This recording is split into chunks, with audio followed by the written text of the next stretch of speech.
نحمده ونصلي على رسوله الكريم أما بعد فعن النبي صلى الله عليه وسلم من تواضع لله رفعه الله أو كما قال عليه الصلاة والسلام।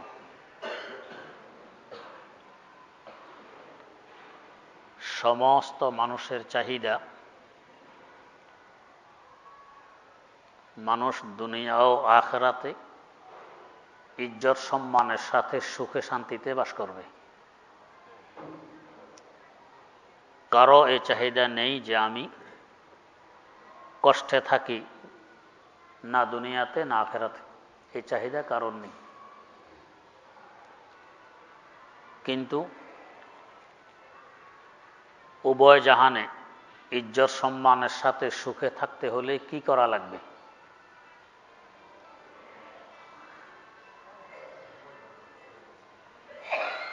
ইজ্জত সম্মানের সাথে উভয় জাহানে সুখে থাকতে হলে আগে নিজকে নিজে তুচ্ছ মনে করা লাগবে।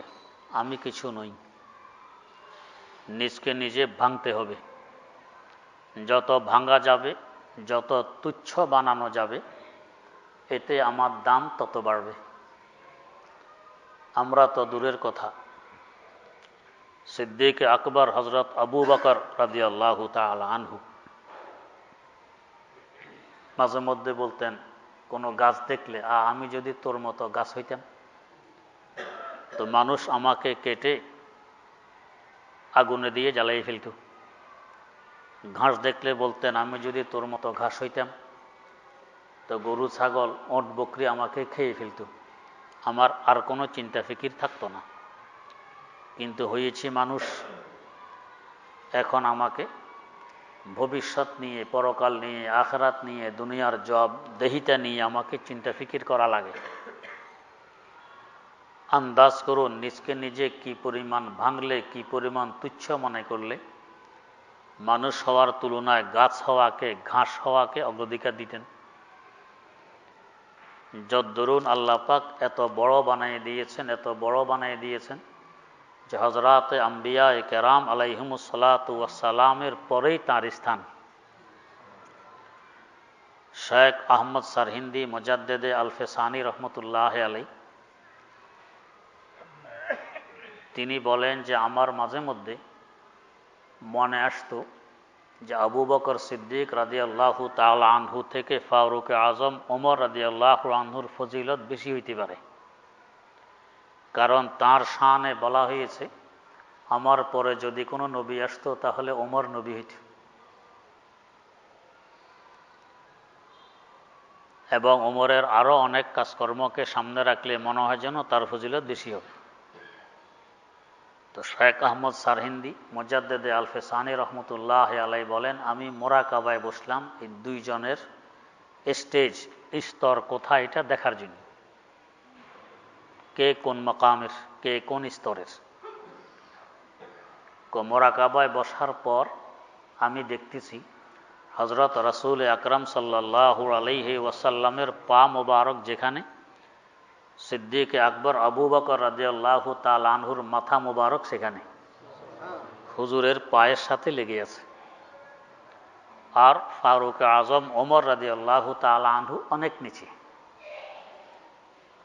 এতে বোঝা গেল নবীদের স্তর যেখানে শেষ, সেখানেই নবীদের পরেই আবু বকর সিদ্দিক রাদিয়াল্লাহু তাআলা আনহুর মাকাম। সাইয়্যিদানা হযরত আদম আলা নবিয়িনা ওয়া আলাইহিস সালাতু ওয়াস সালাম থেকে নিয়ে কিয়ামত পর্যন্ত যত মানুষ এসেছে এবং আসবে, নবীদের পরে সবচেয়ে উচ্চমানের, সবচেয়ে বেশি সম্মানী, ইজ্জতওয়ালা আবু বকর সিদ্দিক রাদিয়াল্লাহু তাআলা আনহু। কারণ সবচেয়ে বেশি নিজকে নিজে ভাঙছেন। কি পরিমাণ ভাঙছেন?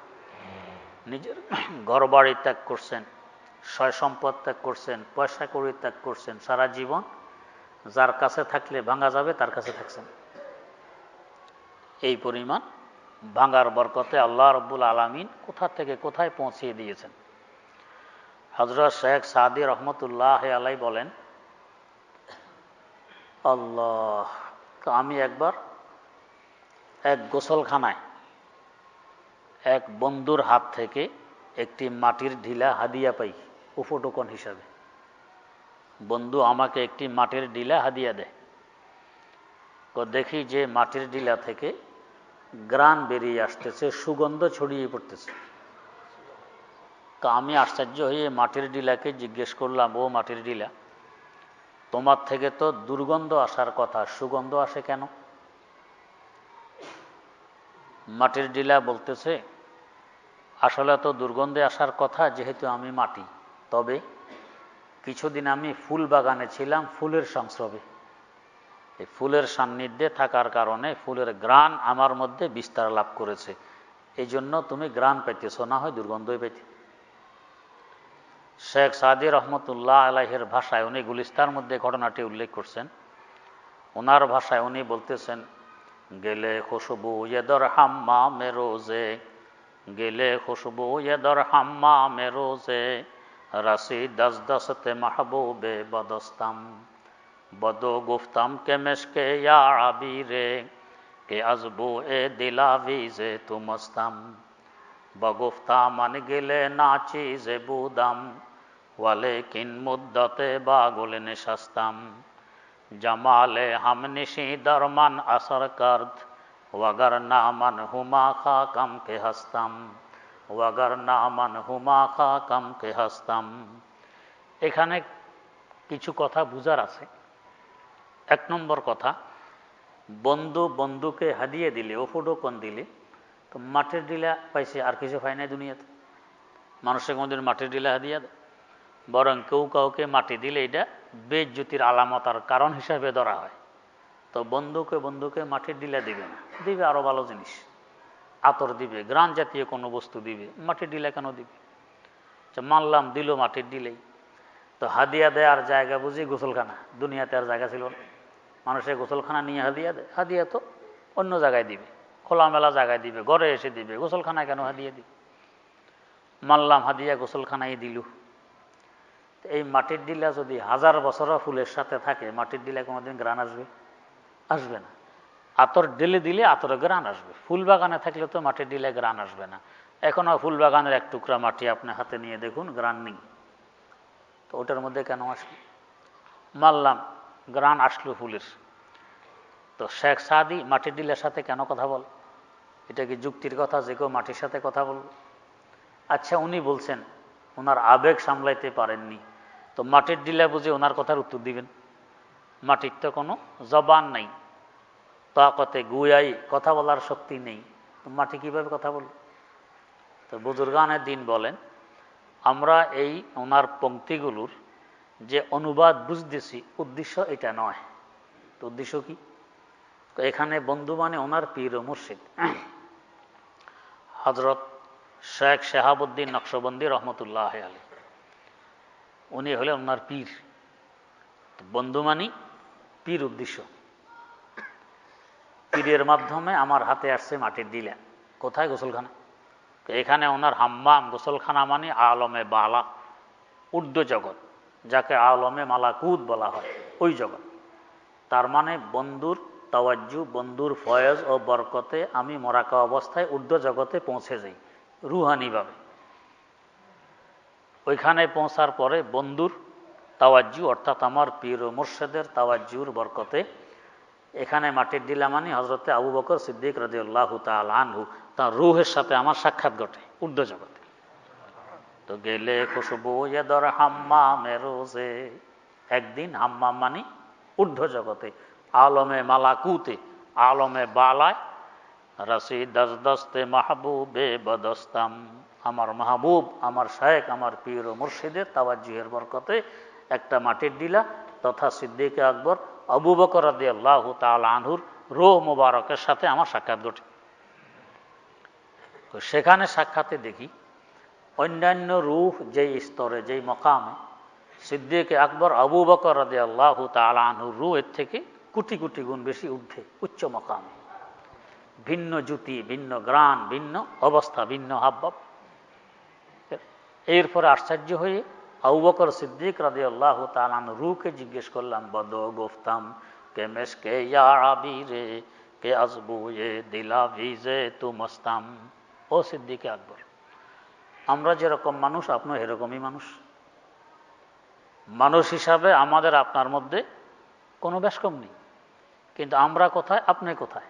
আপনার মধ্যে কেন এই জুতি, আপনার মধ্যে কেন এই গ্রাণ, আপনার কেন এই মকাম, কিসের বিনিময়ে অর্জিত হইল? আমরা কেন পারলাম না? আমরা কেন এত নিচে? বদো গোফতাম কে মেশকে ইয়া আবিরে কে আজবু এ দিলা ভিজে তুমস্তাম। আপনার গ্রাণ, আপনার জুতিতে আমি হয়রান, কিভাবে অর্জিত হইল এগুলো? আপনার তো মাটির তৈরি মানুষ। তো উনি জবাব দিতেছেন, বগোফতা মানে গিলে নাচি জেবুদাম ওয়ালে কিন মুদ্দতে বাগলে নেশাস্তাম। হ্যাঁ সাদি, ঠিকই বলেছ, আমি তো মাটির দিলেই তুচ্ছ ছিলাম, আমার কোনো মূল্য ছিল না, মূল্যহীন আবু বকর, আমি কিছুই না, তুচ্ছ।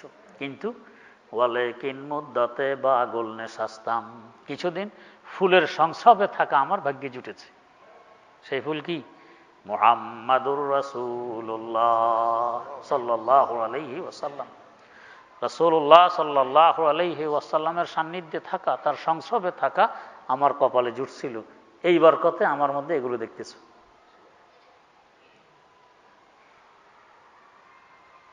জামালে হামনিশি দরমান আসর করদ, তো তার ওই গ্রাম, তার ওই জ্যোতি, তার ওই নূর, ওইগুলো আমার মধ্যে আসর করছে, প্রভাব বিস্তার করছে। এই কারণে এগুলো দেখতেছ, সব ওনার বরকতে। যদি ওনার সোহবত, ওনার সংস্রব আমার ভাগ্যে না জুটত, তো তাহলে ওয়াগার নামান হুমা খা কাম কে হাসতাম, আমি যেই মাটি সেই মাটিয়ে থাকতাম। কে আমাকে চিনত, কে আমাকে বুঝত, কোথায় আমার মকাম, কোথায় স্তর, কিছুই হইত না। আমি তখন তুচ্ছই থাকতাম। তো ওই ফুল মানে মুহাম্মদুর রাসূলুল্লাহ সাল্লাল্লাহু আলাইহি ওয়াসাল্লামের সংস্রবের বরকতে আল্লাহ পাক আমার মধ্যে এগুলো দান করছেন। এই জন্য তুমি এমন দেখতেছ। কেমন গ্রানওয়ালা ফুল! হযরত রাসূল আকরাম সাল্লাল্লাহু আলাইহি ওয়াসাল্লাম কোনো রাস্তা দিয়ে হেঁটে গেলে 40 দিন পর্যন্ত জিজ্ঞেস করা লাগতো না এখান দিয়ে কে গিয়েছিল, বাতাসে বলে দিত এখান দিয়ে গিয়েছেন রাসূলুল্লাহ সাল্লাল্লাহু আলাইহি ওয়াসাল্লাম। তখন ওই রাস্তার মধ্যে গ্রাম ভাসত, গ্রাম পাওয়া যেত, এখনো পাওয়া যায়। আমার দাদা ওস্তাদ শাইখুল ইসলাম আল্লামা জাফর আহমদ উসমানী রহমতুল্লাহ আলাইহি হজ করতে গেছেন, জিয়ারতে গেলেন মদিনায় মুনাওয়ারা। আল্লাহ, অনেক বড় আল্লাহর ওলি শাইখুল ইসলাম আল্লামা জাফর আহমদ উসমানী, কত বড় ওলি। উনি যখন লালবাগ পড়াইতেন ব্রিটিশ আমল, দ্বিতীয় মহাযুদ্ধের সময়, তো ঢাকার কুতুব ওনার সাথে সাক্ষাৎ করতে আসতেন। তো কুতুবের কাছে জিজ্ঞেস করে নিতেন, কুতুব বলে দিত আজকে অমুক জায়গায় বোম্বিং হবে, ওদিকে যাই, ওটাইও না, ঠিকই ওইখানে বোম্বিং হইত, আজকে অমুক জায়গায় হবে, তো ওইখানে হইত, কুতুব বলে দিত। তো উনি ছাত্রদেরকে বলতেন যে আজকে ওইদিকে যাইবা না, ওইদিকে বোম্বিং হবে।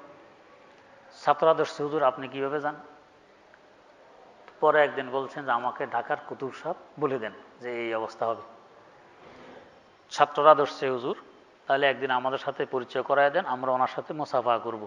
এটা হবে না, এটা করলে উনি আর আসবেন না। এরপরে কুতুবের এন্তেকালের সময় যখন ঘনিয়ে আসছে, তো কুতুব ওনার কাছে আসছেন যে আমার বিদায়ের সময় ঘনিয়ে গেছে, আমি আমার দায়িত্বটা আপনাকে দিয়ে যেতে চাই। আন্দাজ করুন কোন মকামের মানুষ। তো তখনও ওনার শাইখ মুর্শিদ হাকিমুল উম্মত মুজাদ্দিদুল মিল্লাত শাহ আশরাফ আলী থানভী রহমতুল্লাহ আলাইহি জিন্দা ছিলেন। ওনার কাছে লিখছেন চিঠি, হুজুর ঢাকার কুতুব আমাকে বলতেছে আমি ঢাকার কুতুবের দায়িত্ব দিতাম, আপনি কি বলেন? হযরত থানভী নিষেধ করছেন যে তুমি এলমি খেদমতে আসো, এটার দাম অনেক বেশি, এটাই করো, এলেমের খেদমত করো, হাদিস পড়াইতেছো, হাদিসে পড়াও, এটার দাম অনেক বেশি। তো উনি আর কুতুব হননি, হাদিস পড়াইছেন। এখান থেকে আন্দাজ করুন কোন মকামের মানুষ হইলে কুতুব ওনাকে কুতুব হওয়ার জন্য দরখাস্ত দিতে পারে। তো উনি মদিনায় মুনাওয়ারায় গেছেন জিয়ারতে, সেখানে গিয়ে নাকে গ্রান আসতেছে, এত সুন্দর, এত মিষ্টি, এত আকর্ষণীয় গ্রান জীবনে কোনোদিন নাকে আসেনি।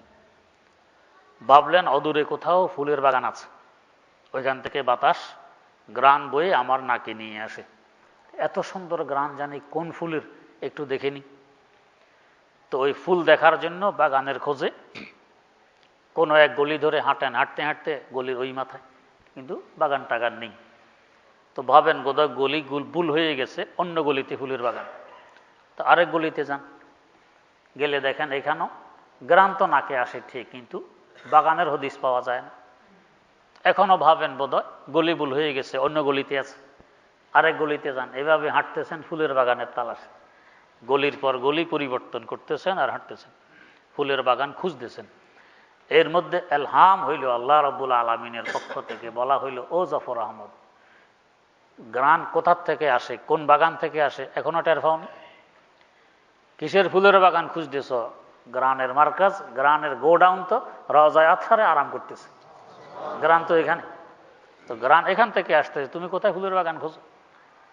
খুশবু সে তেরি আব ভি মদিনা হ্যায় মুআত্তার, খুশবু সে তেরি আব ভি মদিনা হ্যায় মুআত্তার, মক্কে কা হর কূচা ও পত্থর ভি শাজর ভি, মক্কে কা হর কূচা ও পত্থর ভি শাজর ভি।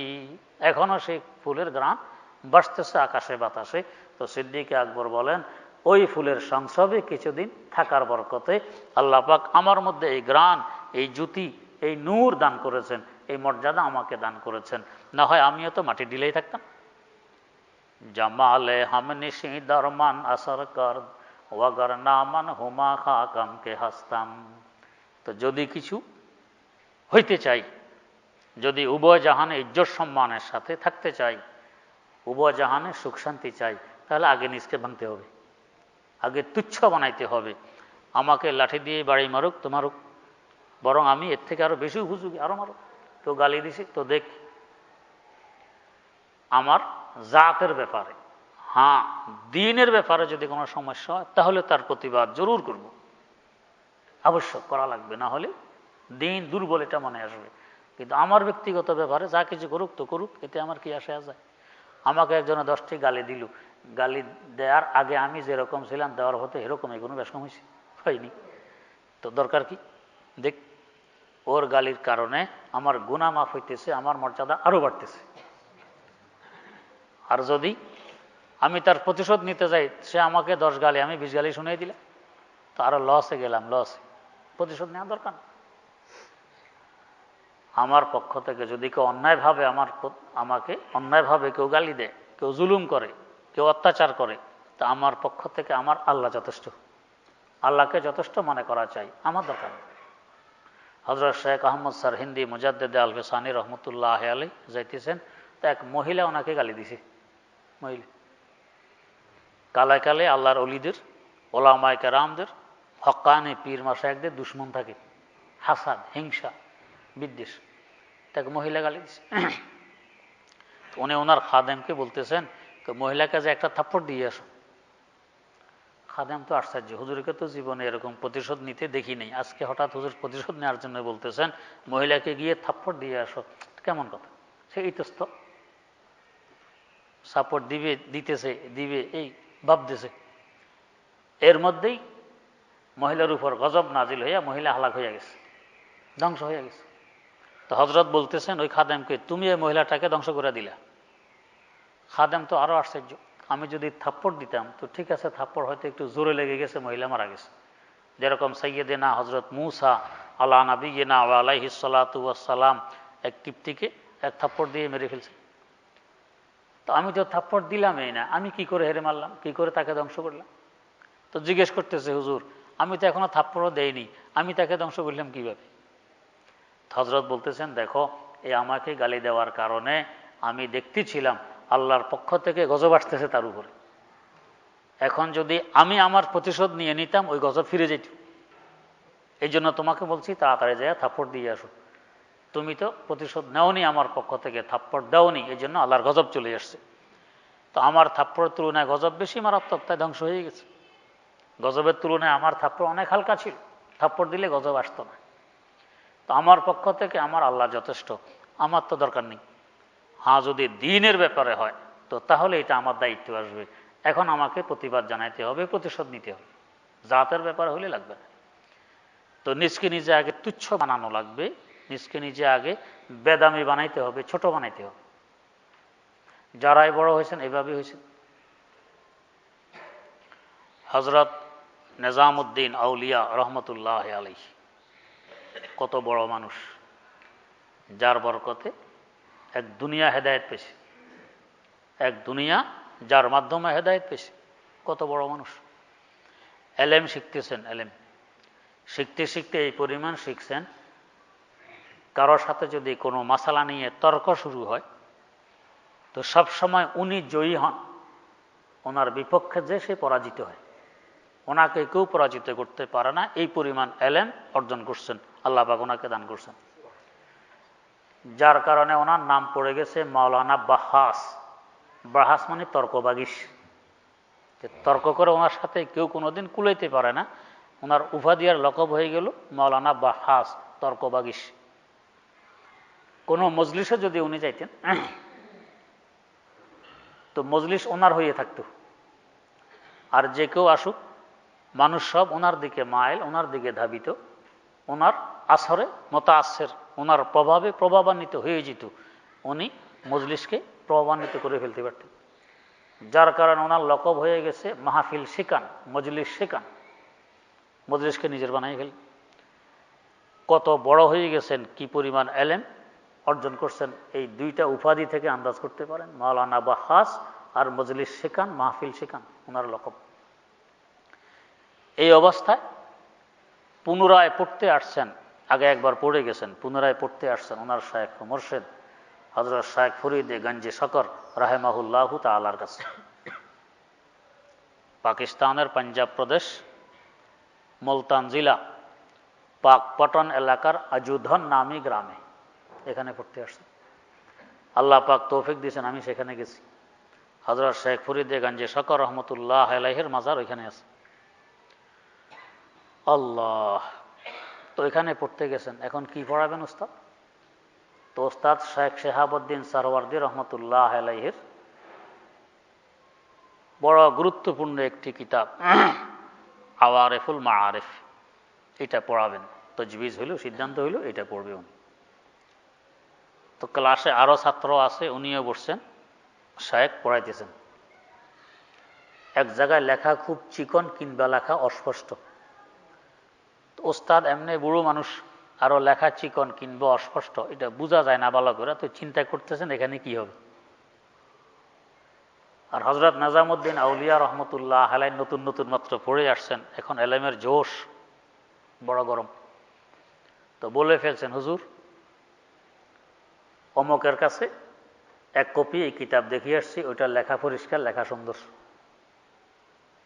অমকের কাছে দেখিয়ে আসছি, এটা লেখা পরিষ্কার, লেখা সুন্দর, শুধু এতটুকু বলছেন।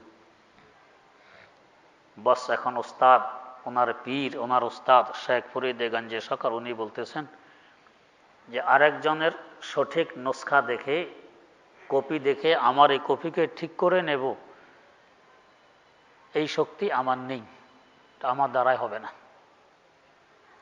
এই কথা বারবার বলতেছেন, একবার দুইবার তিনবার বলতে আছেন এই কথা, পড়ানি বাদ দিয়ে শুধু এই কথা বল যে আমার এই কপি ঠিক করার শক্তি আমার নেই বলতেছেন। হযরত নিজামউদ্দিন আউলিয়া রহমতুল্লাহ আলাইহি প্রথমে খেয়াল করেননি কেন বলতেছেন, কাকে লক্ষ্য করে বলতেছেন।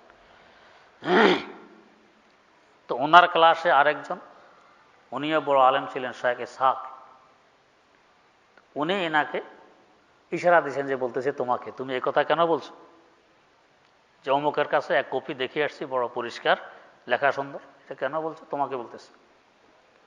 হযরত নিজামউদ্দিন আউলিয়া রহমতুল্লাহ আলাইহি বলেন, যখন জানতে পারলাম আমাকেই বলতেছে। নিজামউদ্দিন আউলিয়া এখানে আসার আগ পর্যন্ত মাওলানা বাহাস মাহফিল শিকান, এখানে বস বুঝছেন যে শায়েখ নারাজ হয়ে গেছেন, তাই বারবার বলতেছেন আমি একথা কেন বললাম। মাথার টুপি পাগড়ি ফেলে দিয়ে খালি মাথায় শায়েখের পায়ের উপরে যেয়ে পড়ছেন। পড়া কান্না শুরু, আমি বুঝি নাই বলে ফেলছি, কান্না শুরু, ক্ষমা চাই। কিন্তু শায়েখ তো এই কথা বারবার, ওই এক কথা, আমার এই কপি ঠিকভাবে লেখার শক্তি আমার নেই, এই বলতেছেন, ক্ষমা টমার কথা নেই। মজলিস শেষ, ক্লাস শেষ, তো সবাই উঠে গেছে, উনি উঠে চলে আসছেন। হযরত নিজামউদ্দিন আউলিয়া রহমতুল্লাহ আলাইহি বলতেছেন, বস আমার খাওয়া দাওয়া বন্ধ, ঘুম-নিন বন্ধ, কখন হযরতের কাছ থেকে মাপ পাবো, এই সুসংবাদ কখন পাবো, এই পেরেশানি, এই চিন্তা। শুধু কান্না, আমার কান্নাকেও থামাবে এমন শক্তি তখন কারো ছিল না, কাঁদতেছে, চোখের পানি পড়তেছে। হযরত বলেন চোখের পানি পড়তে পড়তে চোখের পানি শেষ হয়ে গেছে, এখন চোখের পানি আর নেই যে পানি বের হবে, এই অবস্থা কাঁদতেছে। আল্লাহ, এরপরে সহ্য করতে না পেরে এক সময় কুয়ার পাড়ে গেছি যে আমি কুয়ায় ঝাঁপ দিয়ে পড়ে মারা যাব। আমরা হইলে কি কইতাম? আমি কিসের বেয়াদবি করছি? আমি সংবাদ দিলাম অমুকখানে একটা ভালো কফি আছে, ভালো কথাই তো বলছিলাম, কিসের বেয়াদবি? অথবা বলতাম এটার জন্য এত রাগ করতে হয়, ও বুড়ো হয়ে গেছে তো মেজাজ কিছু খিটখিটে হয়ে গেছে, এই জন্য এই ধরনের আচার আচরণ। আর আরো সামনে এগিয়ে পড়তাম যে আল্লাহ রাসূলের খলিফার দাবিদার, নায়েব হওয়ার দাবিদার, প্রতিনিধি হওয়ার দাবিদার, আর এই আখলাকে চরিত্র, এই স্বভাব, আল্লাহ রাসূলের স্বভাব কি এরকম ছিল? রাসূল ছিল মাটির মানুষ, আর উনি অবস্থা করতেছেন আমার সাথে, আমি কি ক্ষতি করছি ওনার? এগুলো বলতাম। উনি যদি এগুলো বলে বেরিয়ে চলে আসতেন আর ফিরে না যাইতেন, তো আজ কে চিনত নিজামুদ্দিনকে? কেউ চিনত না। হয়তো কিছুদিন মৌলানা আব্বাস মানুষে বলতো, মাহফিল শেখান কিছুদিন মানুষে বলতো, এরপরে মারা যাইতো তো শেষ।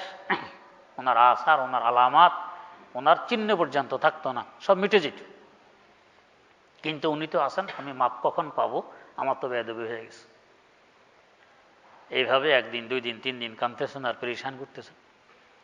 এর মধ্যে হযরত শায়েখ ফরিদউদ্দিন গঞ্জে শকর রহমতুল্লাহ আলাইহির সাহেবজাদা ছেলে, ওনার সাথে হযরত নিজামুদ্দিন আউলিয়া রহমতুল্লাহ আলাইহির সম্পর্ক ভালো ছিল।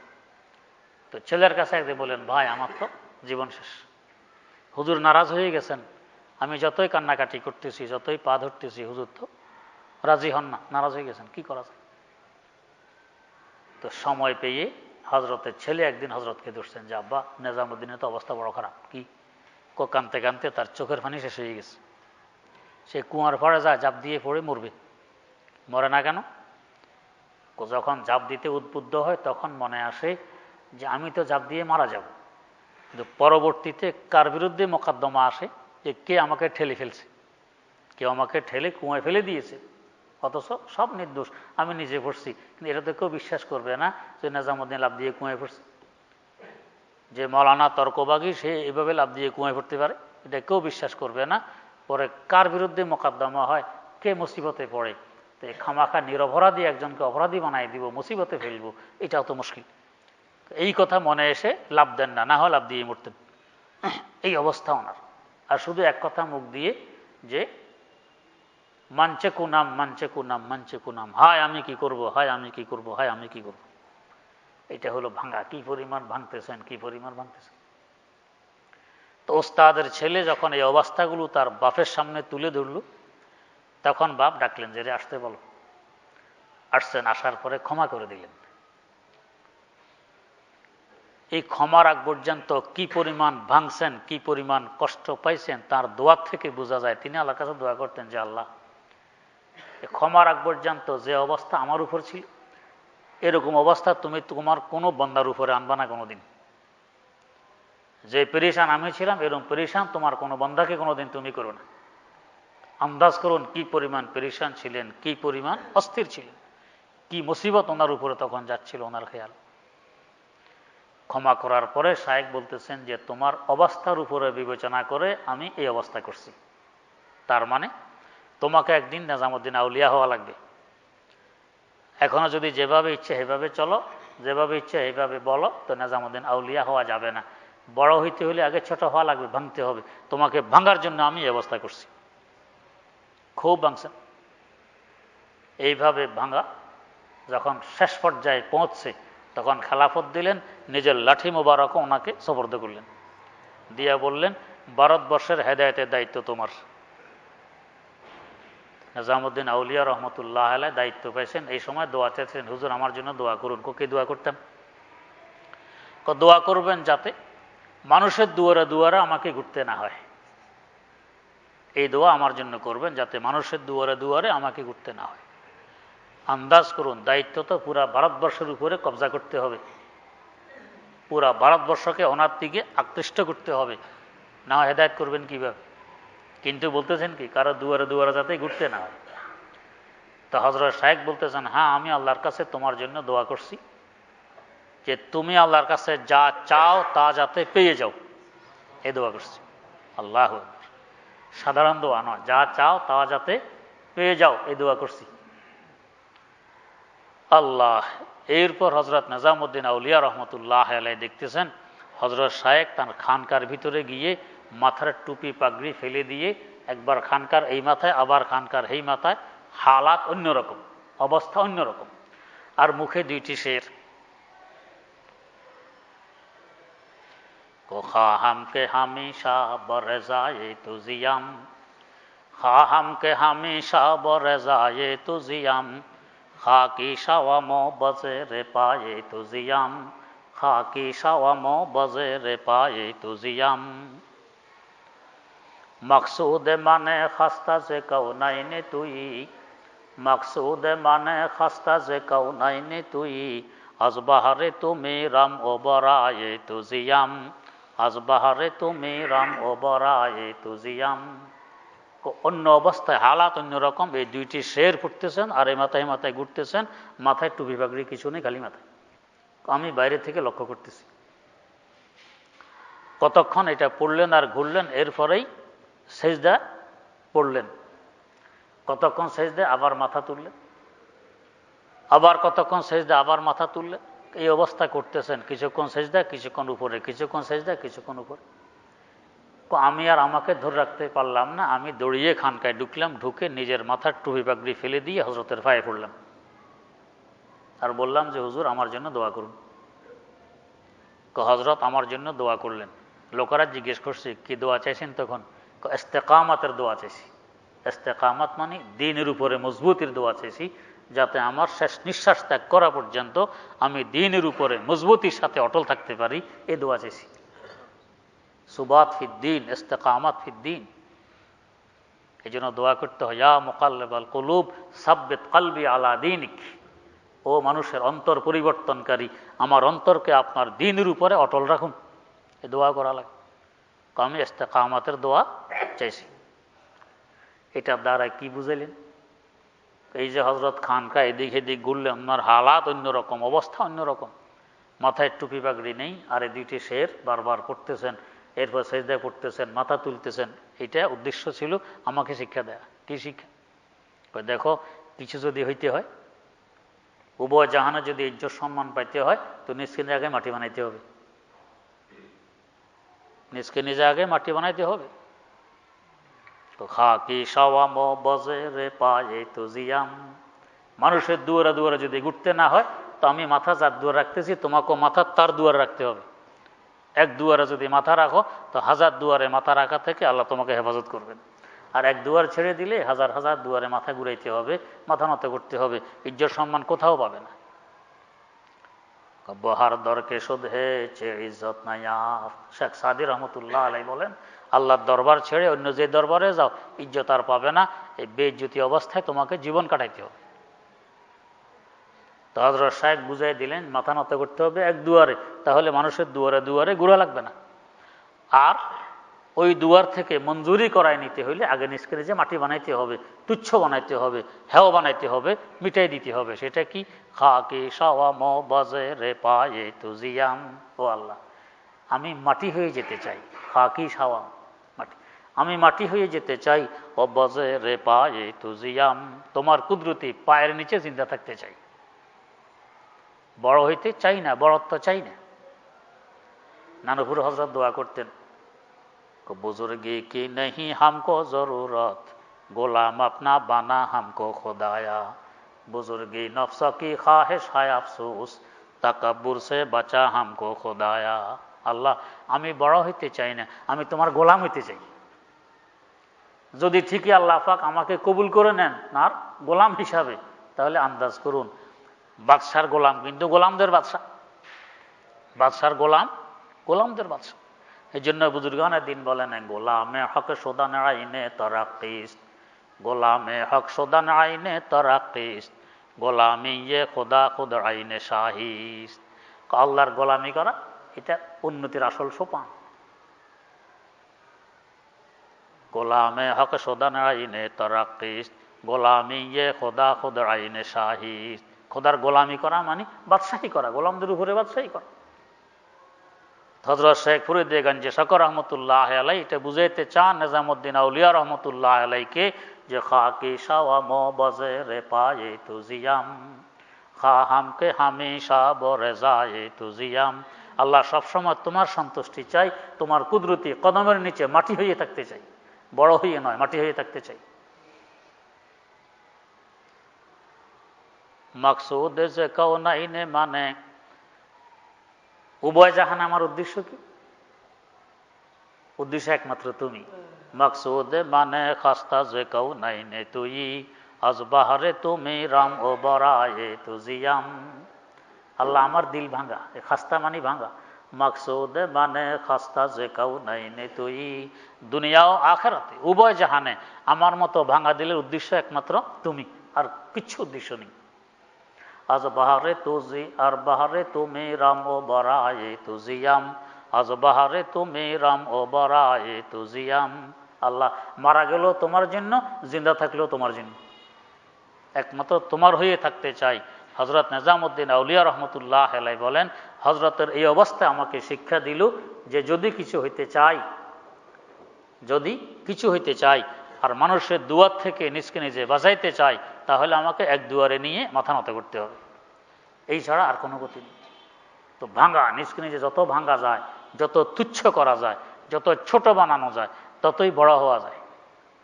তবে বড় হওয়ার নিয়তে নয়, দিনের উপরে আমলের নিয়তে বড় এমনি হবে। আমার ক্ষুধা লাগছে, ক্ষুধা নিবারণের জন্য ভাত খাই। যদি ভাত আমি এই নিয়তে খাই, ক্ষুধা মিটবে। তো ঠিকই ভাত খাইছি, ক্ষুধা মিটছে, বাহিরের অন্য কোনো বেনিফিট, অন্য কোনো লাভ আমার হয়নি।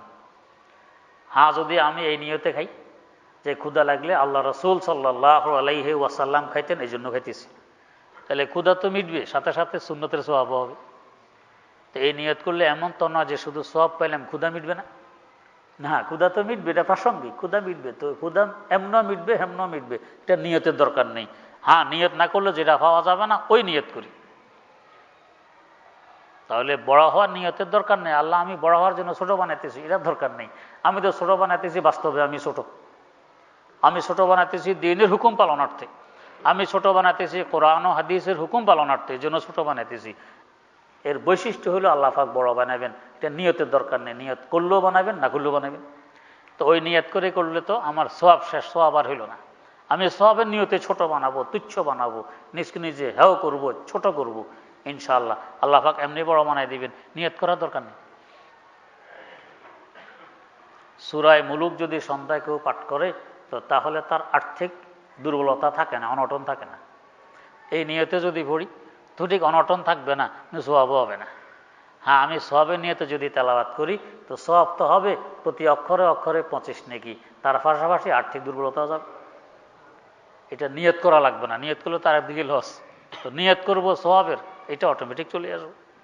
তো আমি আমাকে তুচ্ছ করব, ছোট বানাবো, হেও বানাবো, কি জন্য?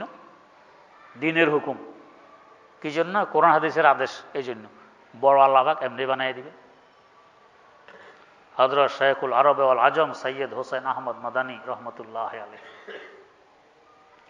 ওনার ওস্তাদের বাড়িতে বিয়ের ফাংশন, অনুষ্ঠান, মেহমান আসছে। তো ওই যুগে তো স্যানিটারি পায়খানা ছিল না, মাটির মধ্যে গর্ত খুদ্দ, ময়লা জমতো, দুর্গন্ধ ছড়িয়ে পড়ত। তো অনেক মেহমান, অনেক ময়লা জমে, দুর্গন্ধ ছড়িয়ে পড়ে। কিন্তু রাতের অন্ধকারে দেখে যে সব সাফ পরিষ্কার, সকালে কোনো ময়লা দেখা যায় না। কে এটা করে? তো একজন বড় আলেম, উনি ঘুম বন্ধ করে পাহারা দিলেন, দেখি কে করে। তো আরে আছেন, পাহারা দিতেছেন, দেখছেন ঠিক রাতে 2টা বাজে।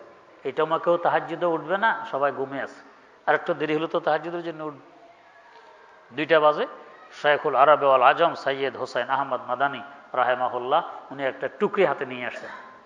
এসে দেখতেছেন উনি এই ময়লাগুলো টুকরিতে নিয়েছেন, নিয়ে চলে যেতেছেন জঙ্গলের দিকে, সেখানে কোথাও ফেলে দিয়ে আসবেন।